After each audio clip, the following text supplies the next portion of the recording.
नमस्कार दोस्तों, उत्तर प्रदेश में स्मार्ट मीटर इस कदर तबाही मचाया है कि उत्तर प्रदेश में हर घर में हाहाकार मचा हुआ है। आपको बता दें कि उत्तर प्रदेश में लगभग 75 से 82 लाख लोगों के यहाँ स्मार्ट मीटर लग चुका है, जिसमें से करीब 75 लाख प्रीपेड मीटर लगा है, जिसमें आपको रिचार्ज करना पड़ता है। बिना रिचार्ज का यह मीटर नहीं चलता है। पिछले कई दिनों से उत्तर प्रदेश में स्मार्ट मीटर की समस्या से आंदोलन तेज हो गया है।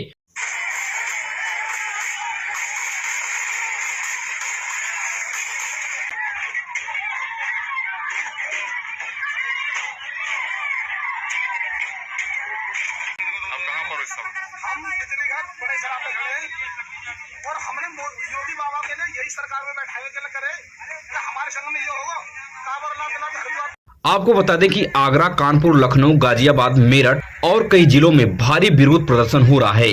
लोग सड़कों पर स्मार्ट मीटर को उखाड़कर फेंक रहे हैं।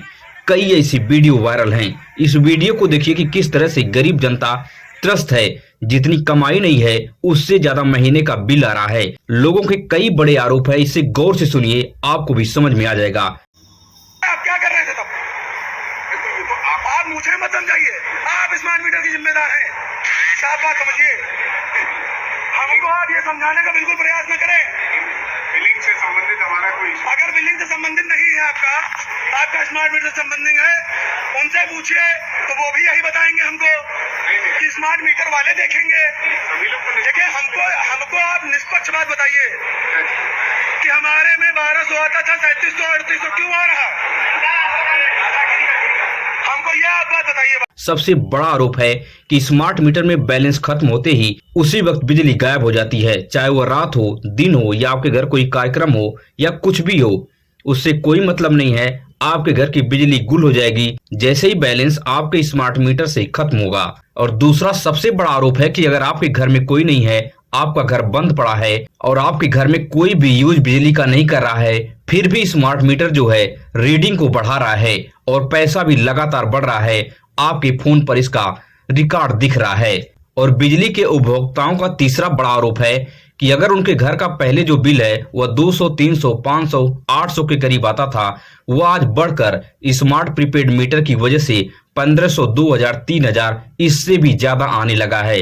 10-10, 20-20 हजार रुपए की लोग वीडियो बनाकर डाल रहे हैं। मगर इतनी भारी विरोध प्रदर्शन के बाद भी योगी आदित्यनाथ की सरकार कोई ठोस कदम अभी तक नहीं उठा पाई है।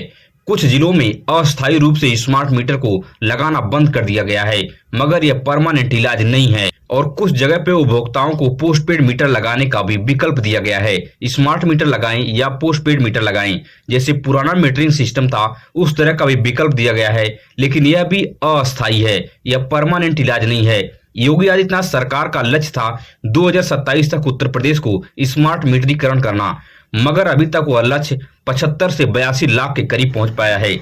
मगर 75 से 82 लाख का जो आंकड़ा है यह भी बहुत बड़ा आंकड़ा है। अगर उत्तर प्रदेश के विधानसभा सीटों को देखा जाए तो 55 से 65 सीट जो है 75 से 82 लाख वोट प्रभावित कर सकते हैं। योगी आदित्यनाथ को आने वाले विधानसभा चुनाव 2027 में भारी नुकसान उठाना पड़ सकता है अगर स्मार्ट मीटर की व्यवस्था को दुरुस्त नहीं किया गया या स्मार्ट मीटर की व्यवस्था को खत्म नहीं किया गया, तो यही जो उपभोक्ता हैं योगी आदित्यनाथ को उखाड़ कर फेंक देंगे। विपक्ष की पार्टियां स्मार्ट मीटर के मुद्दे को जमकर उठा रही हैं और जनता में भी रोष बढ़ता जा रहा है। अगर आपके यहाँ भी स्मार्ट मीटर लगा है तो अपनी राय को कमेंट बॉक्स में साझा करें कि आखिर सच में क्या यह आरोप सच है या गलत है। इसे देखकर वो लोग आश्चर्यचकित हो रहे हैं जिनके घर पर स्मार्ट मीटर नहीं लगा है। वहीं पर अब इस वक्त की अमेरिका ईरान युद्ध को लेकर सबसे बड़ी खबर सामने आ रही है। डोनाल्ड ट्रंप ने चौंकाने वाला बयान दे दिया है। पिछले 40 दिन जो युद्ध चला था उसे लेकर डोनाल्ड ट्रंप ने ऐलान किया था कि युद्ध खत्म हो गया है, मगर आज मुख्य अखबारों में खबरें छपी हैं और डोनाल्ड ट्रंप खुद इंटरव्यू के दौरान बता रहे हैं कि यह फैसला अमेरिकी कांग्रेस कानून से बचने के लिए था। आपको बता दें कि अमेरिका में कोई भी राष्ट्रपति बिना कांग्रेस के अनुमति के केवल 60 दिन तक युद्ध लड़ सकता है। उसके बाद उसे कांग्रेस से परमिशन लेनी पड़ेगी। कांग्रेस से परमिशन लेते वक्त विपक्ष और पक्ष के दोनों नेता होते हैं। उस वक्त फैसला लेना बहुत मुश्किल हो जाता है। इसलिए डोनाल्ड ट्रंप ने यह चाल चली और युद्ध को रोक दिया और 60 दिन की मोहलत लेकर फिर वो युद्ध को खत्म करने का ऐलान करके अब दोबारा चाल चल रहे हैं।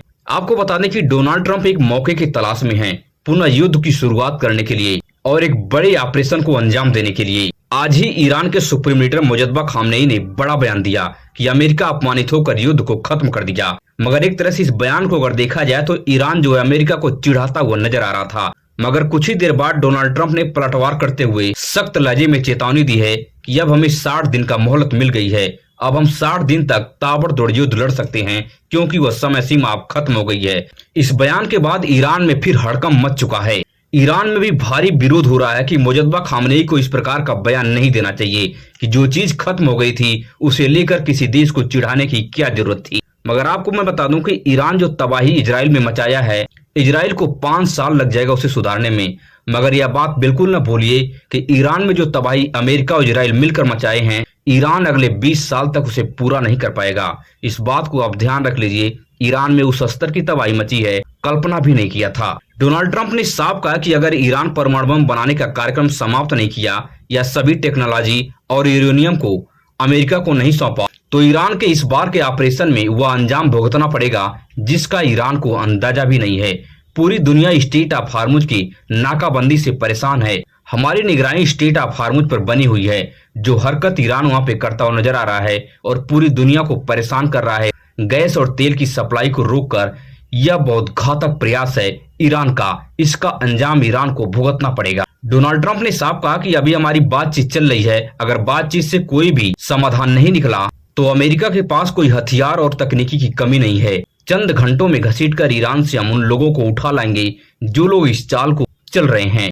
और इसी के साथ में ट्रंप ने एक बड़ा बयान दे दिया है कि ईरान से समझौता अगर हो गया तो अगला युद्ध क्यूबा पर होगा।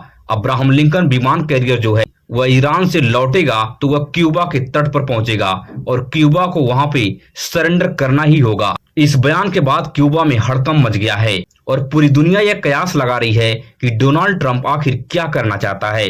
आपको क्या लगता है कि अमेरिका परमाणु बम के कार्यक्रम को खत्म करवा पाएगा ईरान से, या बुरी तरह परास्त होकर ईरान से वापस लौट आएगा? अपनी राय को कमेंट बॉक्स में साझा जरूर करें।